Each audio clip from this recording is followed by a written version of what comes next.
भेड़िया और उसकी परछाई। एक शाम भेड़िया अपने मांद से निकला, उत्साहित और भूख से भरा हुआ। जैसे ही वह दौड़ने लगा, डूबते सूरज की रोशनी में उसकी परछाई जमीन पर दूर तक फैल गई। वह परछाई इतनी विशाल दिख रही थी कि मानो भेड़िया 100 गुना बड़ा हो गया हो। भेड़िया ने गर्व से कहा, वाह, देखो मैं कितना बड़ा लग रहा हूं। अब मैं किसी छोटे मोटे शेर से क्यों डरूं? मैं ही जंगल का राजा हूं। लेकिन तभी एक विशाल परछाई ने उसे पूरी तरह ढक लिया और अगले ही पल एक शेर ने एक ही वार में उसे धराशायी कर दिया। सीख, कल्पना में इतना मत बहो कि सच्चाई से नजर हट जाए। चूहा और हाथी। राजमार्ग पर एक चूहा चल रहा था। वह अपने छोटे कद और चूहों की बदनाम छवि के बावजूद खुद को बहुत महान समझता था। वह ज्यादातर नाली के किनारे चलता, लेकिन उसका सिर गर्व से ऊंचा था। तभी उसने देखा कि आगे सड़क पर कुछ हलचल हो रही है। थोड़ी ही देर में एक भव्य जुलूस दिखाई दिया। राजा अपने शाही हाथी पर सवार होकर आ रहे थे। हाथी की पीठ पर सजे हुए हौदे में राजा के साथ उनका शाही कुत्ता और बिल्ली भी थे। चारों ओर लोग हाथी की भव्यता में मग्न थे। कोई भी चूहे की ओर ध्यान नहीं दे रहा था। चूहे का अभिमान आहत हुआ। क्या मूर्ख लोग हैं, वह चिल्लाया। मुझे देखो, फिर भूल जाओ उस भद्दे हाथी को। क्या उसकी बड़ी काया तुम्हें चकित करती है, या उसकी झुर्रियों वाली चमड़ी? मेरे पास भी आंखें हैं, कान हैं और उतने ही पैर हैं जितने उसके। मैं भी उतना ही महत्वपूर्ण हूं। लेकिन तभी शाही बिल्ली की नजर उस पर पड़ी और अगले ही पल चूहा समझ गया कि वह हाथी जितना महत्वपूर्ण नहीं है। सीख, केवल कुछ गुणों में महान लोगों से समानता होना हमें महान नहीं बना देता। लड़के और मेंढक। एक दिन कुछ लड़के तालाब के किनारे खेल रहे थे। वे पत्थर उठाकर उन्हें पानी पर उछालने में मजा ले रहे थे।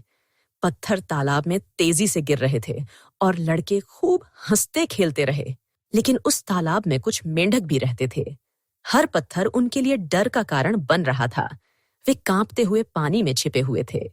तभी एक बूढ़ा और साहसी मेंढक धीरे धीरे पानी से बाहर आया और बोला, प्यारे बच्चों, कृपया यह खेल बंद करो।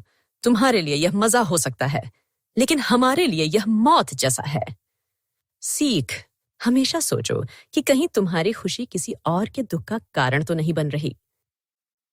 चींटियां और टिड्डा। एक सुनहरी ठंडी होती सुबह में, जब पतझड़ की धूप चारों ओर फैली थी, एक परिवार की चींटियां अपने गर्मियों में जमा किए गए अनाज को सुखाने में व्यस्त थीं।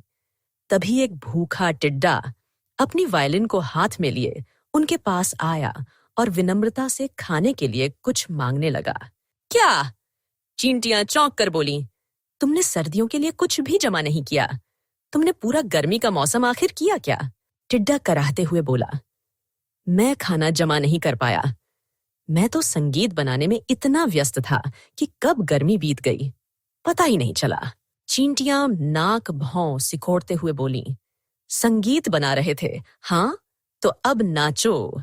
और वे उसकी ओर पीठ फेर कर फिर से अपने काम में लग गईं। सीख, काम का समय और खेल का समय अलग अलग होता है।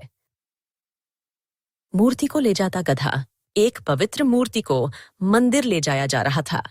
वह मूर्ति एक गड्ढे पर रखी गई थी, जिसे फूलों की मालाओं और सुंदर सजावट से सजाया गया था।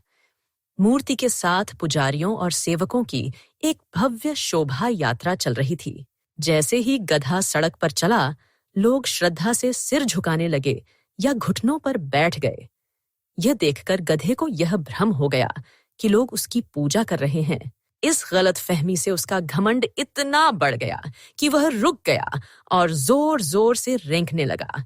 लेकिन तभी उसके चालक ने समझ लिया कि गधे के मन में क्या चल रहा है और उसने उसे डांटते हुए डंडे से पीटना शुरू कर दिया। चल आगे मूर्ख गधे, वह चिल्लाया। यह सम्मान तेरे लिए नहीं है, बल्कि उस पवित्र मूर्ति के लिए है जिसे तू ढो रहा है। सीख, जो सम्मान दूसरों का है उसे अपने नाम पर लेने की कोशिश मत करो। अगर आपको यह कहानी अच्छी लगी तो इसे लाइक करें। ऐसी ही मजेदार कहानियां सुनने के लिए हमारे इस चैनल को सब्सक्राइब करें और अगर कोई सुझाव हो तो नीचे कमेंट द्वारा हमें जरूर बताएं। तब तक के लिए मुझे इजाजत दे और अपना ख्याल रखें। नमस्कार।